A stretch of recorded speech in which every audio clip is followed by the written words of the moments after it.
MOG. Thank God you are hearing it before you open the ministry next week. That is the implication of being a pastor. I know the poster is already, you have an online version of it. I'm not being sarcastic.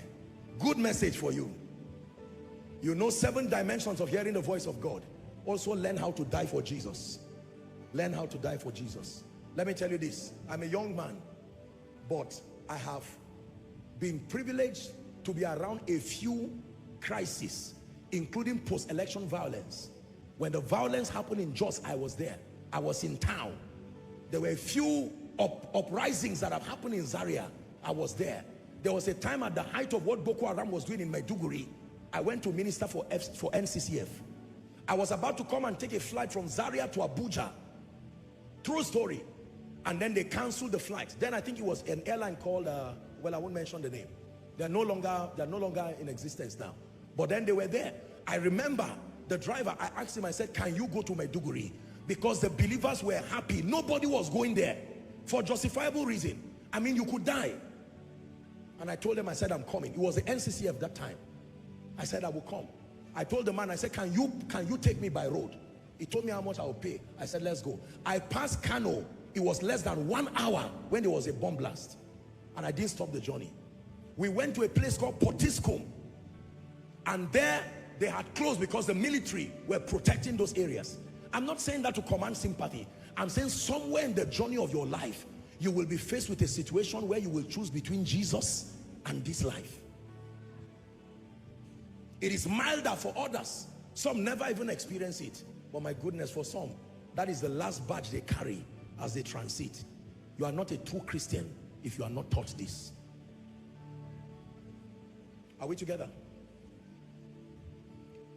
That night, I did not sleep in Potiskum because of poverty. I was not poor. It was the privilege of the fellowship of the cross. We got there, it was night. They had closed the place because there were no fightings and the rest were going on. And I remember sleeping, that mosquitoes and everything, there were piles of cars. And I remember a joy welled up in my spirit later in the night. I said, I'm doing this for your glory, with all honor, with all honor, with all honor.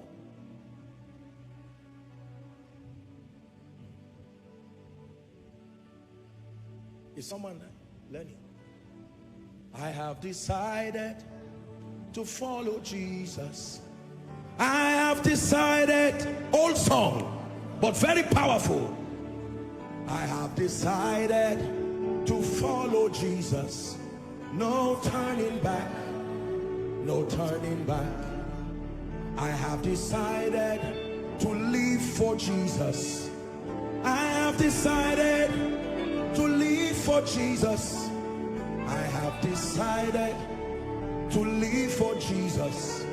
No turning back, no turning back. I have decided to walk with Jesus. I have decided to work with Jesus. I have decided to walk with Jesus. No turning back.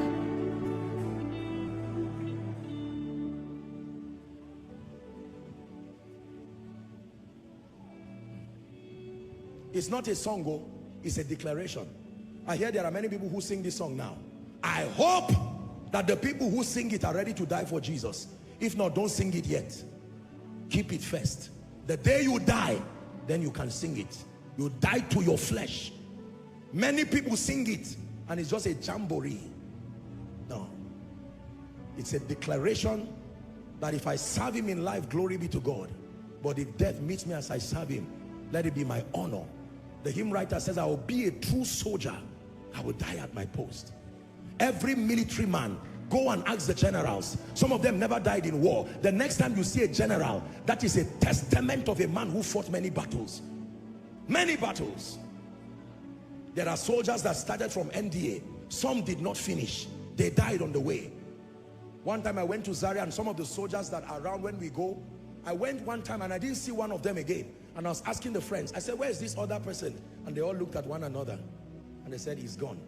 They went for an operation and he did not make it. The same way it is in the military. Some die in battle. Others survive, but they carry injuries. Others, as generals, you stand there, you see no finger again.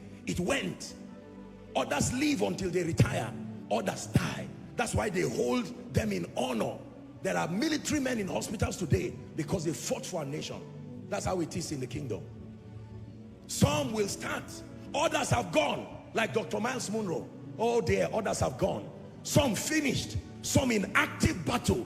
Because those who should support them were busy wasting their time, showing success and competing.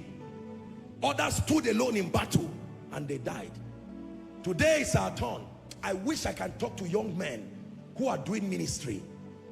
This is ministry. Not preaching, not Greek, not Hebrew. No turning back.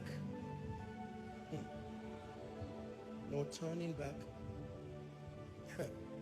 Not conferences. No, sir. Not suits and designers. Thank God for those. Not how many members. Not just flying private jets. No. To die. I thank God that he started with me from the north. I've seen all kinds of things. All kinds of things.